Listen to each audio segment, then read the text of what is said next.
Hey guys, it's your internet bestie, Noel Bleu, and I am here bringing you another episode of Books and Looks. If you're new to my channel, thank you very much for joining us here. And if you're not, welcome back, boo. All right, so if you guys don't know, Books and Looks is where I sit down and do my makeup while I talk to you all about a book that I've been reading. This week's episode is actually about Wicked by Gregory Maguire. Now, if you are a friend of the Blue Moon Fiction WordPress blog, you know me and Gregory Maguire have a very special love-hate relationship where I love most of his stories and I hate a few books and he doesn't know I exist.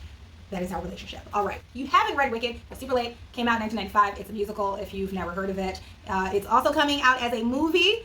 Cynthia Erivo, who played Aretha Franklin in that biopic TV show, she is going to be playing Elphaba, and Ariana Grande is going to be playing Glinda. Okay, cool. So, Wicked! I actually finished this book back in 2015, so it's not a recent read, but it is Halloween season, and I'm in a spooky, witchy kind of mood. So I have a big-ass hat that I've been meaning to wear, and I have this book that I've been meaning to do a Books and Looks for. So we're going to do them both today. All right.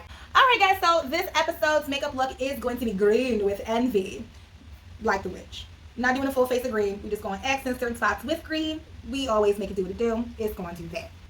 As y'all know, I typically cover my eyebrows, and as you know, that little desk mirror is still missing. So we're just going to use this palette. This is my Makeup Revolution London eyeshadow palette in the color of, well, this is a cannabis palette. So not only were the shades made with cannabis CBD oil or something like that to that effect, but it's also a variety of shades of earthy green tones and some browns, and we're going to use these. All right, so I'm going to be doing that while we talk about Wicked by Gregory Maguire. Now, if you guys have literally no idea what Wicked is actually the story or the retelling of The Wizard of Oz through the perspective of Elphaba, the Wicked Witch of the West. A little bit of background on that character. Her name actually comes from the original writer of The Wizard of Oz's name. L. Frank Baum was the original writer of Wizard of Oz, so he actually thought of all of the characters. And when Gregory Maguire was looking for ideas in regards to what he wanted to name everyone, he decided to name Elphaba after the author. So great homage to that guy. I do not know whether or not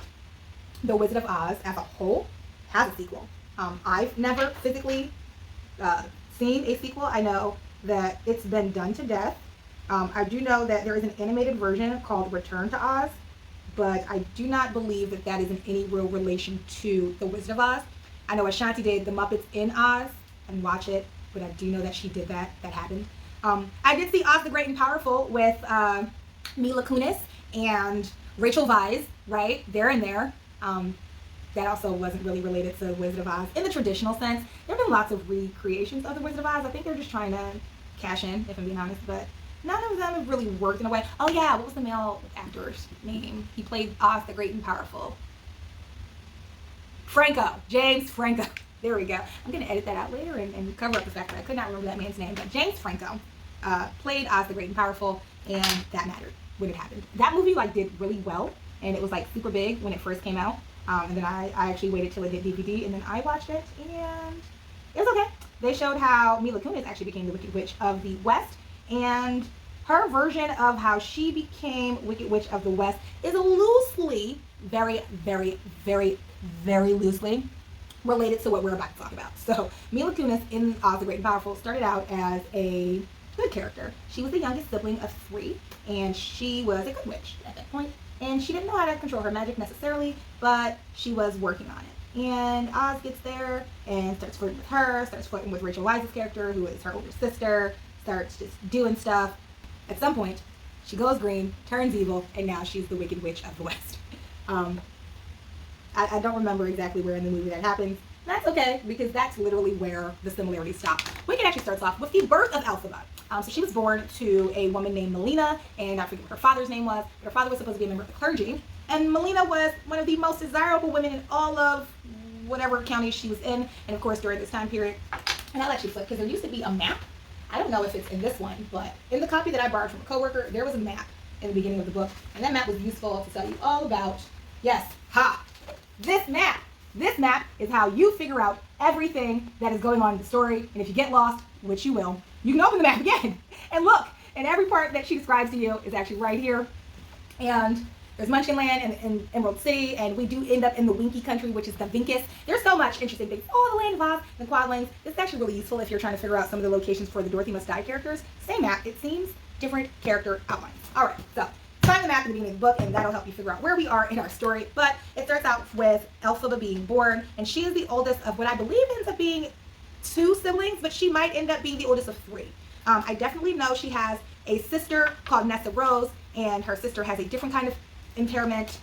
But basically, Melina births Elphaba, and Elphaba is green, and Elphaba has an allergy to water. And we don't know why. It doesn't say why. Just literally the water burns her skin, causes her to break out in a rash. It's very uncomfortable. They found this out because they tried to bathe the child when she was little. And much like how you or I would react if we were allergic to peanuts, our mom and dad give us a peanut butter and jelly sandwich, we break out in a rash, it's horrible, horrible, and they never give it to us again. Kind of similar situation with them. They tried to bathe the girl. That didn't work out in anyone's favor. She got really sick, or maybe had an adverse reaction to it. And just as a result of that, they figured out she's allergic to water. I don't recall how they bathed her afterwards, or the extreme extent of the water allergy.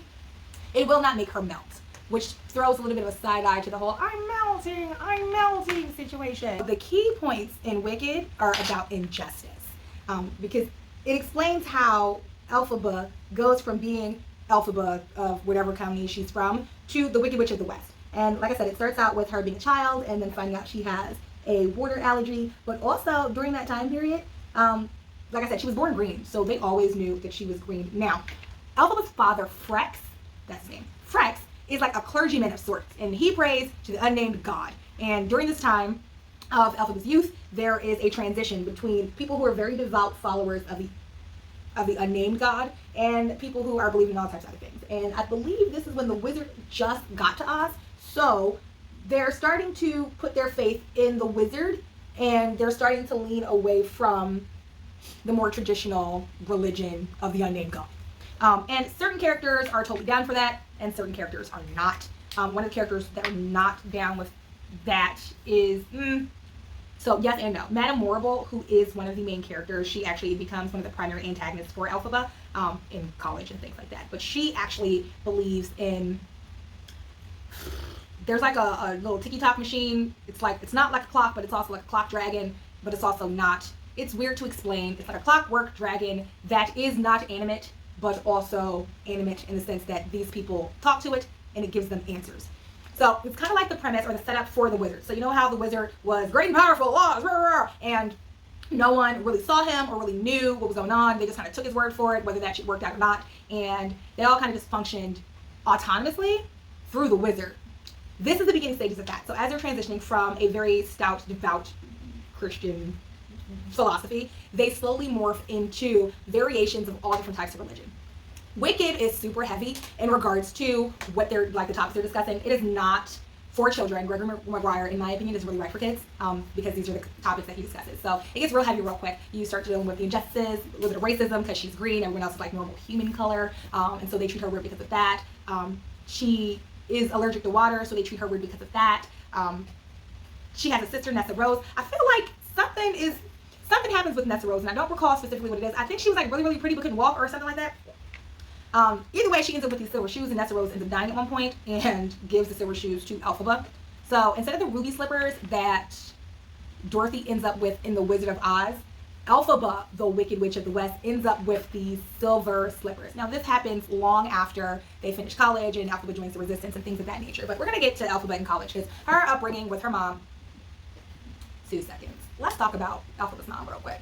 Elphaba's mom was really, really pretty in whatever town she came from. Go check the map. I don't recall specifically where she came from. She just likes to talk about it a lot throughout the first earlier chapters of the book, about how beautiful she was and how dope she was, and how her husband is supposed to be a clergyman, very devout, but he liked the midnight wrestling. That's a direct quote. I'm gonna assume that means sex. So he liked midnight wrestling. Get it? And he was really good at it, considering he was supposed to be a devout man. And that is how the children got here, I'm guessing. But at some point in time, he stopped being good at it, and he felt like Elphaba coming out green was somehow his fault. If I'm gonna be honest, if I can point fingers, and I'm gonna, Elphaba's green because her mama was a hoe. No real way to mince words about it. I feel like Melina definitely stepped out on the clergyman, and it's pretty evident because she steps out with him in the first couple of chapters of the book with the woodsman or the tin man, or there was a guy who was staying with them for a little bit, and he was nice to Elphaba, and he was nice to Melina. And I don't know where their dad was, but he was not present, and that man was a tenant, and then he became something more than that. and then he moved on with himself. And we never heard from that guy again, but that all happened at some point in the book. And Elphaba remembers it because she talks about it. So that happened. But yeah, Elphaba's dad actually blames himself. He feels like he was not devout enough, and that is actually why Elphaba came out green and is allergic to water. And this is where the earlier stages of what is wicked comes into play. Because just by virtue of her skin being a different color, she is deemed wicked by her father and a couple of the neighbors, because apparently your skin being a different hue than mine means something is wrong with you. And we can all relate to that as melanated Americans. We know exactly what that means. But in this story, she's green. And in Doug, we purple, but whatever. She grows up being treated weird because her skin is a different color by all the people who live in her area. But she does make a few friends, and those friends kind of help her get through everything that she's dealing with, right up until she gets to college. And she does get to college at some point. Her and her sister, who I believe are a year or two apart, they go together. And when they get there, they run into Galinda. That's not me pronouncing her name with a weird accent. I am from Philadelphia, but I do speak perfect English. Galinda is the character's name, and her name is a variation or a parody of Glinda, the Good Witch of the North. Now, if you guys are following me with the Dorothy Must Die, you will know that in this story, there's a Glinda, Glinda, and Glamora, who are sisters and twins, and that is Glinda, the Good Witch of the North, and then also Glamora, her evil twin sister, or flip it, depending on if you're following, you understand how good and evil work in Dorothy Must Die. But in Wicked, everybody who you know is a good character is somehow antagonistic, and anybody, specifically the evil witch, who you thought was bad, is probably not as bad as you thought she was. So Wicked, Elphaba gets to college, and she runs into Glamora, and Glamora is unkind to her. There we go. She was unkind. They were friends at first, and then it turned into kind of frenemies, because as these things tend to go, they both like the same guy, and that guy likes them both for different reasons, and spoiler alert, he picks the green one. All right, so that happens in life, but while they're in college together, Elphaba and Galinda do have a weird, tenuous relationship. They do, well, Galinda tries to help Elphaba kind of fit in a little bit.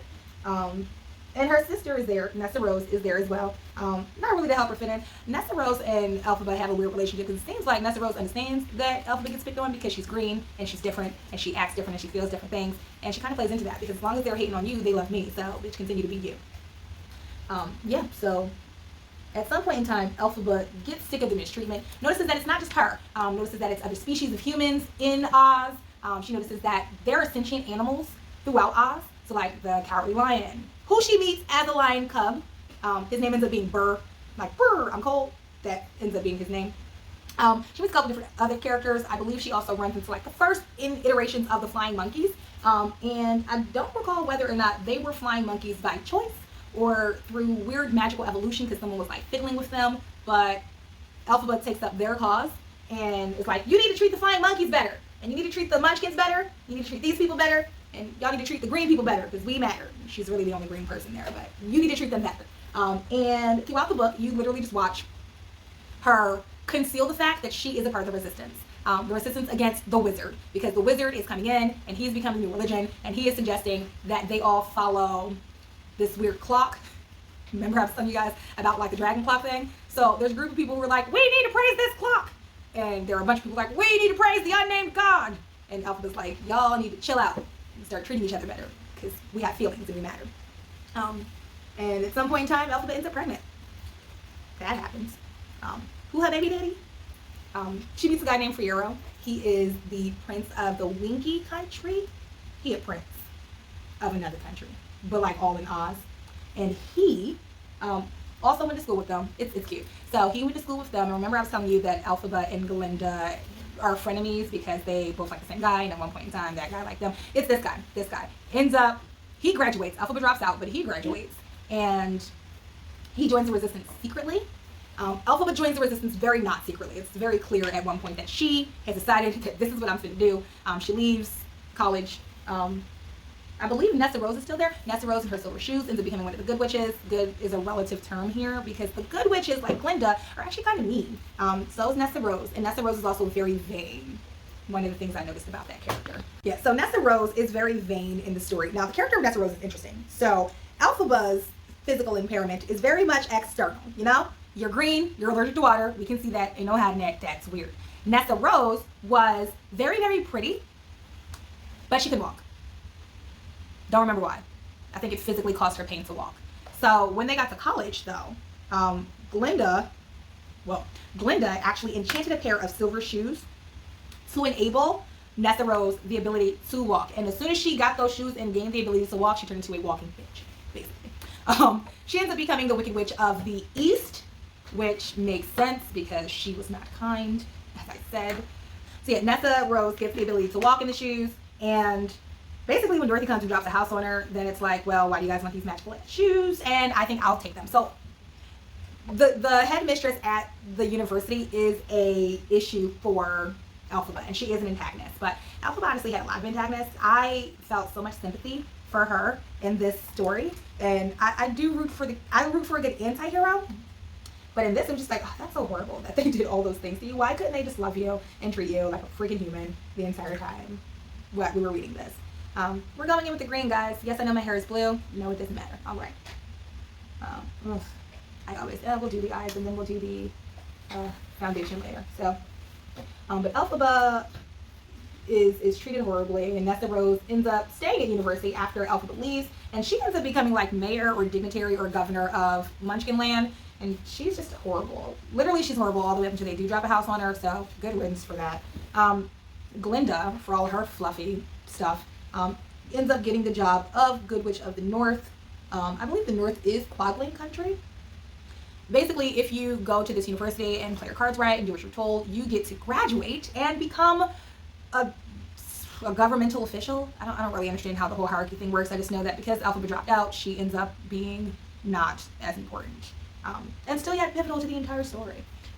So she runs into some old friends. She falls in love with Fiyero, who went to school with them and, had his eye on both her and Glinda for different reasons. Glinda and her had their eyes on him for different reasons. And at some point in time, he and Elphaba hook up. They fall in love. But for whatever reason, he ends up dying, air quotes. She does not get to tell him that she is pregnant. She doesn't actually tell anyone that she's pregnant. She ends up, I think she confides in like a hag, and I forget what that hag's name is because although she was important, she wasn't that important. And yeah, basically she raises her child on her own, which happens. Wasn't expecting it to happen in this book, but that shiz happened. And they just drop it right there. And like smack dab in the middle of the book, you thought you were like, I understand everything that's going on. And then it's like, oh, there's a baby? And so, yeah, she holds herself up in her own little castle. She's got her winged monkey. She's living her best life, her best wicked life. She's trying to fight for equality. Elphaba could best be described as like super woke. There we go. Ooh. I probably should have started with this one. But yeah, she starts off as like super woke and always fighting for equal rights, everyone's rights, not just the rights of her because she's green, but the rights of the Munchkins because they're small and no one seems to care for them as much. The rights of the animals who have their own thoughts and feelings and just want a little respect and recognition. She is fighting for the little guy all over Oz, and she is fighting against these different groups that would control them using their religion to do so. So she was woke and she was not taking all mess, and there was no putting her back to sleep. Okay, so that. But she raises her baby, and basically the book itself starts off with describing how Elphaba even came to be the Wicked Witch of the West, and then you go into the story of how she came to be the Wicked Witch of the West, and then you hear the story and you're like, oh, that's so horrible. She really wasn't that wicked in the first place, but it's too late because they already melted her. Wicked is actually book one in a series. It's called The Wicked Years, and The Wicked Years, if you weren't ready, you weren't. The Wicked Years is a series Gregory Maguire did, and in that series he explores everything. So the second book in the series is actually Son of the Witch, which takes picks up where the first book left off with Elphaba's son Lear, Liir, and he is actually looking for his long lost sister Nor. And I'm guessing that it must have, I'm guessing that it must have been from his father's side because it never mentioned that his mother had more children, which was probably a good thing because she went through so much with him, actually. And after that, it actually picks up with A Lion Among Men, which tells the tale of the Cowardly Lion, and like I said, his name was Burr.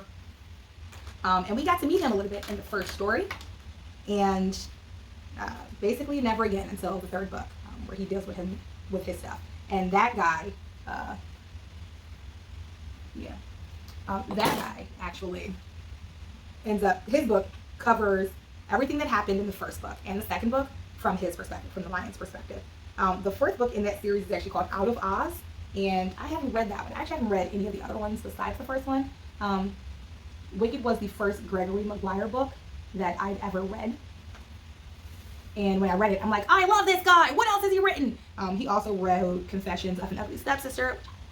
He also wrote Mirror Mirror, which was a Snow White retelling. Didn't love that one so much. He also wrote A Wild Winter Swan, which I'd never even heard of that story before. Wasn't a big fan of the story, but I did finish it. All of these reviews, by the way, are up on the Blue Moon Fiction blog. Feel free to check them out. Was really obsessed with Gregory Maguire for a year and consumed almost every written work from him. So check those out, especially if you like magical retellings of things that your childhood can remember.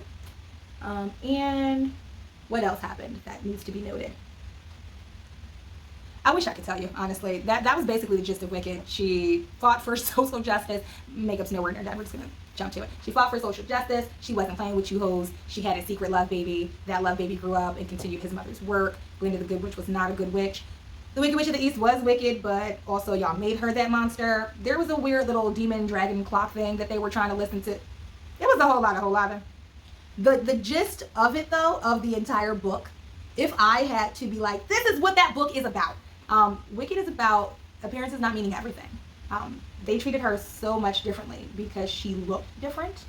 And really, it was the people who appeared the most like them who did the most damage. So the wizard, who was new to the scene and really knew nothing and wasn't even a real wizard when it really came down to it, he had caused so much damage and drama simply by being there. It was ridiculous. And people saw him, and they saw him far from the sky, and they just assumed that he knew what he was talking about because he fell and descended from the sky, and that meant something. And they worshipped the clock thing because it was a clock, and it made little ticky noises. The aspect of religion in this book was weird. As somebody who was raised in the church and had to kind of deal with and reconcile my feelings about that, reading about them and their worship of the unnamed god and the ticky-tock dragon clock was just interesting. It was just a different perspective on organized religion as a whole, but also from a third-party perspective, it was interesting to see how he wove religion into a world of magic. All right, guys. So as always, I take the rest of my time to do my eyeballs away from y'all. Y'all don't need to see all of that extraness. Literally, we stare and make some of the weirdest faces while we glue things and line things, and we're done. So we're just done that part. So where were we at? We were really at the end. I mean, if I'm being honest, the book is super long, but the story isn't difficult to get. Another thing that you guys probably noticed, lip liner while we're talking, not so smart. So hold on a second.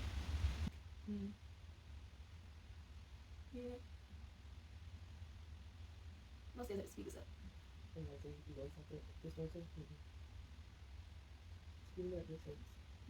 For 2 seconds, I thought that I smeared my whole brown palette with this pencil, and I almost cried.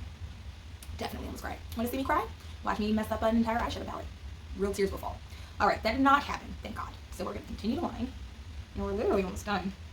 For the lip, it's really simple. I'm going to find my black one. This is blue. I have a black one, didn't I? Mm-hmm.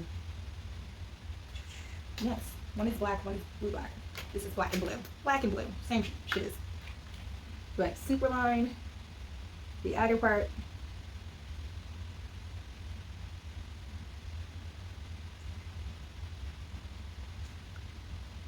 Yep. The Pinterest pictures that I was looking at do like an ombre lip with some red, and I actually thought that was pretty cool, especially since we're doing blue hair. Didn't want to do a green lip.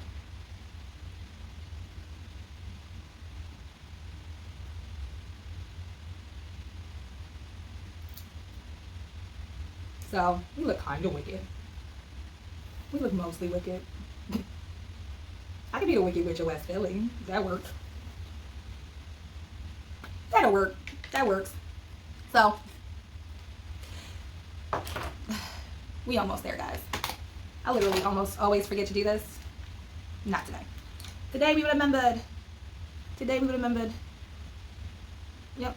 I used to do all this extra contouring and things of that nature, and I realized that I didn't actually want to contour everything. I just wanted my cheekbones and my nose to be a little shiny. And now I haven't actually contoured my face in what feels like years, actually. Because I usually just do this. And I blend that in and leave it at that, because this gets really exhausting after a while. Plus, I could never figure out exactly, like the brownish parts, the darker colors, I could never really get, like, are those supposed to be hollows? Because they never really like made my face seem any different. But the bronzer that I used to use definitely made my face pop. So I just do that just enough to make my face pop. Yeah, so this is my Wicked look. Let's chit chat about this book again, because it's been a while. So, Wicked. Alright guys, so this is the finished look. Great for a Halloween costume for sure. Do I look positively wicked or no?